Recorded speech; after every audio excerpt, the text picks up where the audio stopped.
Slivers of light leaked from the roof into the stable, and my eyes took their time adjusting. I saw only dim outlines in the room, sweat gleaming off the shoulder of a worker, maybe Man Ray, as he walked by. He was dragging a heavy chain across the floor, and I could hear the sound of metal pieces coming unsettled and then clinking back together. "Do you see him?" Father whispered. "See what?" Tim asked. "Over there," Father pointed. "The end of the stable." Tim went absolutely frozen. He must have seen it before I did.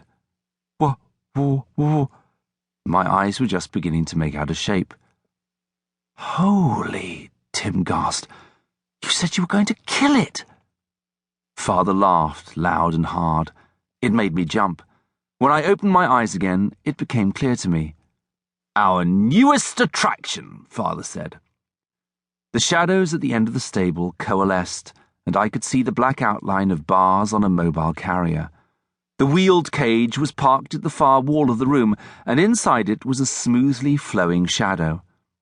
I couldn't tell one end of the undulating mass from the other until it opened its eyes. Yellow orbs blinked at me. What? I managed to ask Father. "Why bring it back alive?" Father said, and I nodded. "Why not, I ask you?" "He's a man-eater," Tim blurted out. Father tipped his head. "That's true," he said. "The beast did kill Nathtam, and with a taste for human flesh, it's not safe for him to be roaming around." "But then why'd you bring him here?"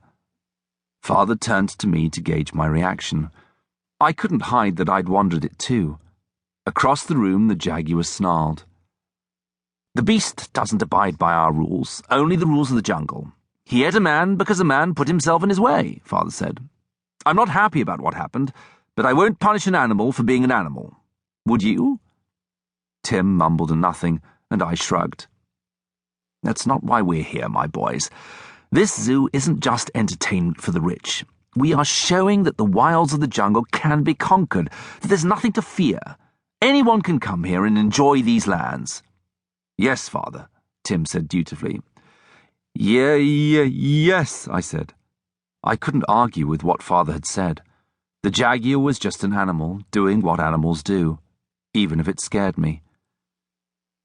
"But if we want to show the world there's nothing to fear," Father said, motioning Man Ray over, "we must be fearless ourselves."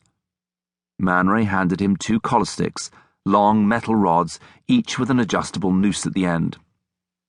"First one to collar him gets the paw," Father said, urging us forward. "Are you serious?" Tim gasped, pushing back toward Father. "Are you chicken?" Father laughed. "What about you, Marlin?" Tim shot me an uncertain look. If we both refused the challenge, the game would be cancelled, and he could keep the paw. I could avoid the shame of losing and stay far from the jaguar, but I didn't know when I'd have another chance to win it. I took the collar stick and started creeping toward the cage. "Oh, curse it," Tim griped, grabbing the other collar stick and coming up behind me. "You said you'd kill this bloody thing." "And miss the entertainment?" Father bellowed. "I'd never made a better decision in my life."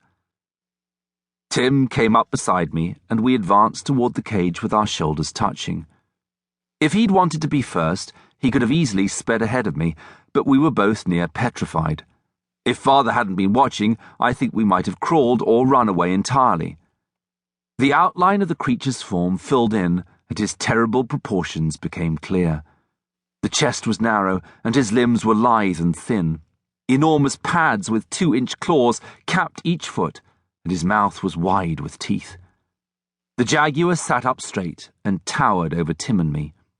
We both sweatily gripped our collar sticks.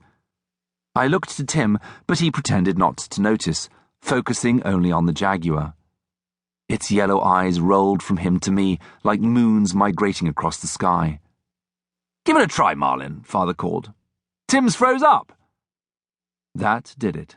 With a thrust, Tim shot his collar stick between the iron bars of the cage. The jaguar leapt back, and the carrier shifted, causing the bars to tilt with the swaying ceiling.